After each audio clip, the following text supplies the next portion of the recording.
confession. I'm not sure how I feel about 360 drones in general, so this review should be interesting.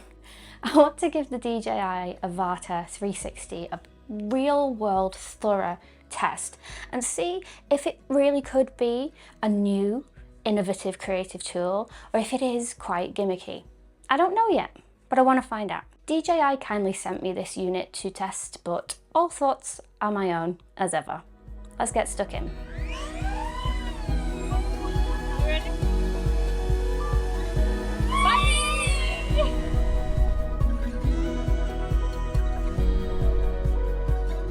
So what about the specs? Here's a quick rundown. The DJI Avata 360 shoots up to 8K video, and it has a 1/1.1 inch sensor, which is huge and brilliant for those tricky lighting situations. It has omnidirectional obstacle avoidance sensors, and the propeller guards make this a very safe flying experience indeed. And even more fancy features. The Avata 360 has DJI's flagship ultra-long range transmission technology, which gives you long-range flying, low latency, HD video transmission. All in all, that makes for a really smooth, safe, and beginner-friendly flying experience. Secretly, really cool spec for me is you will get up to 120 megapixels photos from it, so 360 photos at 120 megapixel resolution.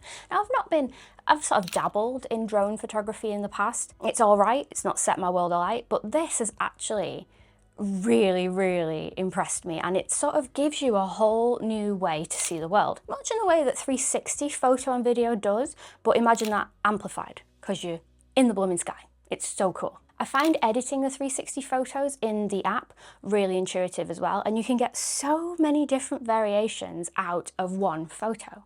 I think symmetry is quite important. I think being sort of over something, like the pool in this one, for example, really helps to frame things and show things off. And what's great about it is you can make things from any sort of perspective, so it can just be a normal photo, it could be vertical, it could be a panorama, and then you can go wild and wacky and make tiny planets as well. There's loads of different things that you can do just from one click. And of course, just like with a selfie stick, the drone is completely removed from all of this footage, whether it's video or photo, which blows my mind really. The precision in order to do that is just incredible, but it works really well. I haven't seen a slice of drone in any photo or video so far.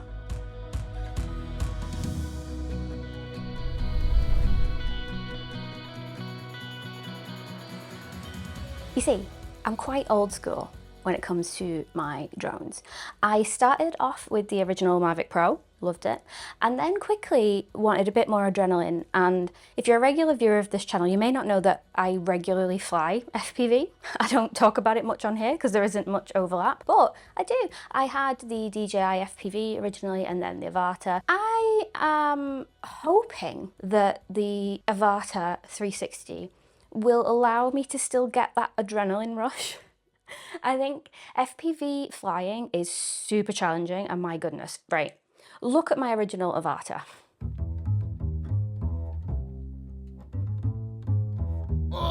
There's so much grass and crap on it, and I've ruined one of the motors more than once. I fly these things into bushes quite regularly. I never said I was good at it, guys, I just said I did it. But I've spent hours and hours in the simulators, and you know, I've crashed, and it's really challenging to fly FPV well. So in theory, I like the idea that you can get FPV-esque shots with a much lower barrier to entry. But with it being an Avata branded drone, I hope that it can still go meow as well. That's my hope. I am recording you. Meowing helps, okay?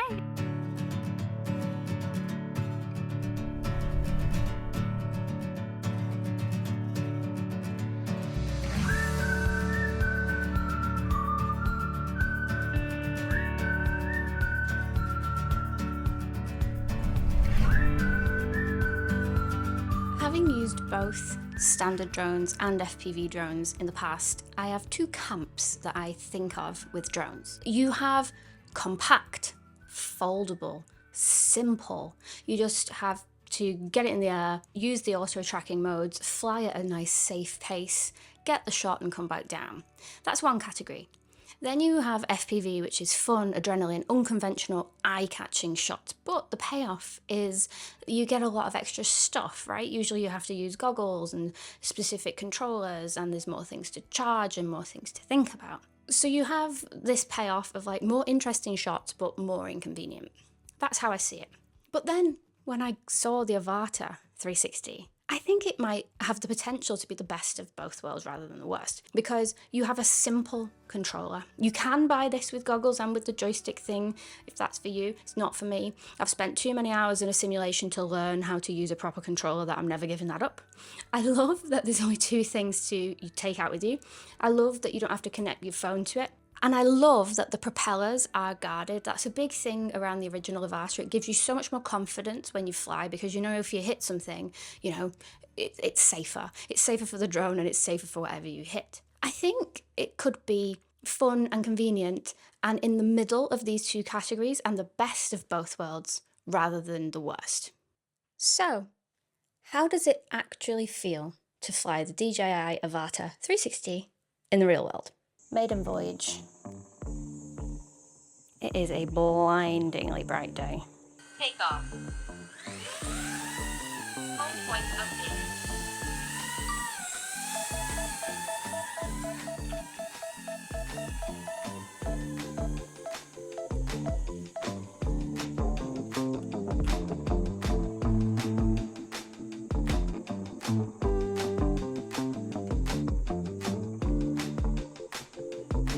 Well, it just flies like a real drone.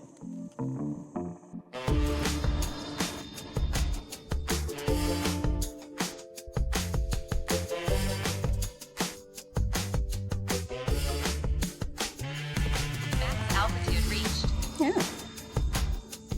Stingy.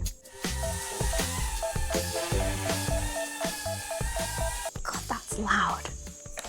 So I just had that in normal mode. It does go into sports mode and it goes a little bit faster, but I think I want to do that in a more secluded place and not around where I'm staying. This just feels like you're flying a normal drone. It looks like you're flying a normal drone. There's absolutely no difference. It works in exactly the same way and you've got a nice controller and you can see everything fine. But then in the edit, you can change the footage how you want. So far, I really like it. It's really simple. Jesus Christ.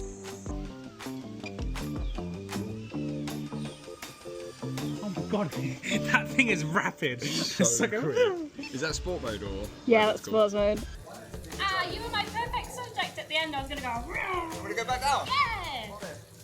You just walk and I'll not hit you, I promise. I might hit him, but we'll see.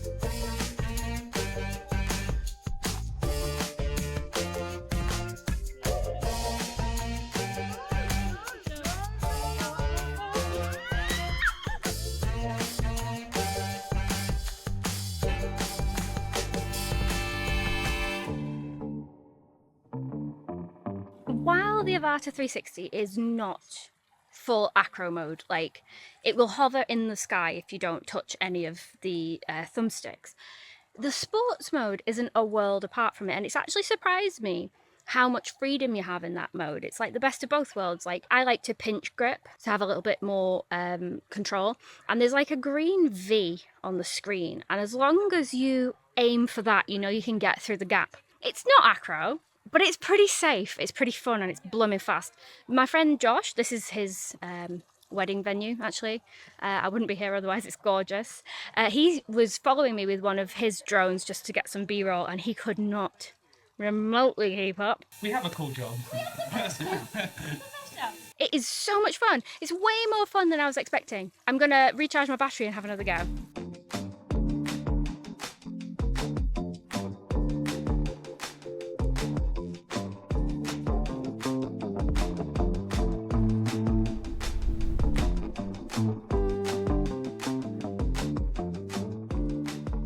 This is the most fun. Not even some of the fun. This drone is louder than I would like. It's 81 decibels, it says on the back.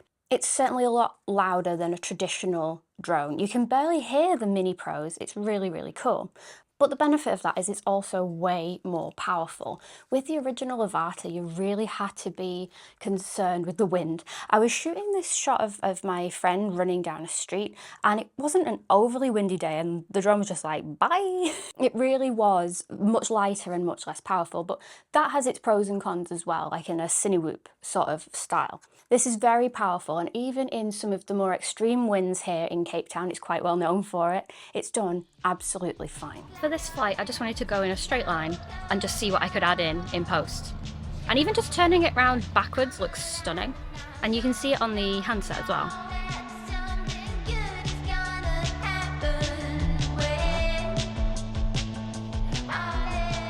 So this is the first shot. I just flew forwards for a few seconds, and then we can switch it to ultra wide very easily.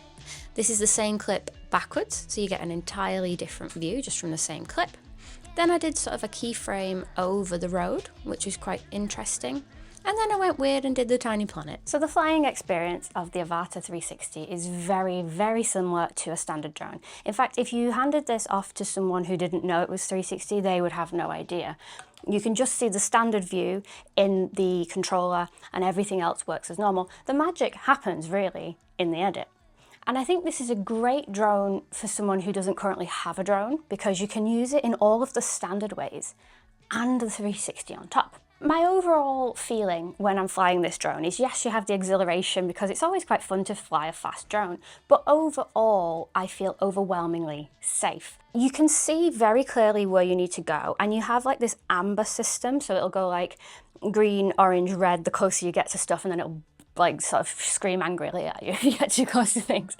But it's very, very cool. If you have any experience at all flying FPV and close to things, you'll be able to get very good shots very, very quickly with this drone. It's very intuitive. And if you're new to it, it's pretty safe. You could always fly in normal mode, that's fast enough, and then you do have the collision sensors to keep you safe. I was concerned about that actually, because like when you're flying with goggles, and you can get a version of this with the goggles, but I would much prefer this version because it's just easier to carry. When you are flying FPV with goggles, it's very immersive and you're in there, and sometimes you can feel a bit unsteady on your feet because you're just in the experience. And I think you can fly very accurately in that way. And I was a bit concerned that translating that to a screen wouldn't feel quite as safe, but I do think it works really well with the guidelines on the screen. It's not been a problem at all, and I'd much rather be able to like carry this and job done than all the other faff. So my initial excitement at Josh's wedding when we were meowing around the gardens, it was gorgeous. And I was like, you know, you can kind of get acro shots, and you sort of kind of can. Where you can is when you're flying close to objects. It's very cool. Where it's very different is if you are going in this direction. So if you're dive bombing a mountain or going down a waterfall, like you can with a fully manual drone, this is not the one for that. It doesn't give you that axis. It only goes this way and like this. So if you were to go down a waterfall, it would be like, boo. More like an elevator rather than anything. Adrenaline pumping. So it really depends on the shots that you want. If you want those sort of like vertical dropping down a mountain shots, this is not going to be the drone for that. But where it's really surprised me is shots like this. So with this shot, I was flying straight on up the cornfield, and all I had to do as a pilot was just get as low as I could and just keep steady and make sure I didn't hit anything. And then in post, I could turn the drone backwards, and then I could sort of add in motion as well. So if you take this shot, for example, where I'm panning the field and then we're going backwards, you would either have to do the whole motion forwards and then reverse the clip, or try and fly backwards, which would be quite dangerous. And then you would also have to navigate keeping your altitude correct and moving the camera. It's actually, even though it looks really simple, it's actually quite a complex thing to do smoothly with an FPV drone. With the Avata 360, all I needed to do was fly in a straight line and then do it all in the edit. Some of my favourite shots that I've got in the edit is like this parallax effect, and that looks really, really trippy and interesting. I've seen that happen, you know, with gimbal shots on the ground, but seeing it in the sky is very cool indeed. So it's really impressed me to get that style of sort of finessed drone shots rather than the faux FPV ones. Here's another one of my favourite shots from this week. I accidentally startled some seagulls on a rock. I didn't know they were there, I didn't go to antagonise them, I promise. It happened, you know, they sort of flew around, they were all a bit confused, and it made for this really dramatic scene. Now what you can do with the 360 drone is just follow them, and you can go backwards through them, you can do all kinds of different shots with this initial shot. Now, with a standard drone, whether it was FPV or otherwise, you'd get one angle, one shot, and that's all you'd get. And it would be so improbable if you didn't know that the seagulls were there to be able to sort of follow them around. So you can get these really cool one-off shots, even unanticipated shots, very, very easily. That should bring me on to how you edit. There's a number of different ways to edit. Some are more fun than others, and some are more polished than others. Let me show you what I mean. You have a couple of different options in the app. You can change things via keyframes, but what you can also do is press gyro frame. And what this does is now, anywhere I look, I can move the 360 footage. So it's quite an interesting sort of thing. You need a couple of attempts to get this to work. But if I wanted to follow the birds, I could try and do it this way. So if I press record and I go past,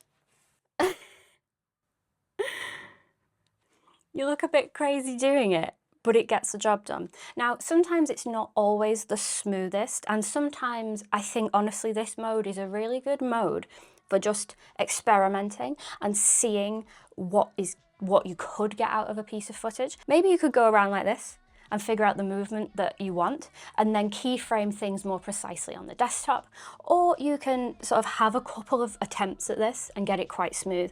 I'm quite happy with the way that the final one turned out, actually. This was all just using gyro flow, and it's pretty smooth, and it does the job. That's one way to edit. The other way is the traditional way in the desktop, where you can sort of have the keyframes. You can do the keyframes on your phone as well, but for me, I think I'd rather have a bigger screen, and there's a lot more presets on the desktop as well. There's loads of different aerial presets already, so there's only going to be more to come from DJI, and it's really fun to drag on different keyframes onto your footage and just see what it looks like. It's so easy to get some creative ideas very, very quickly. I'm going to go back to the couch now.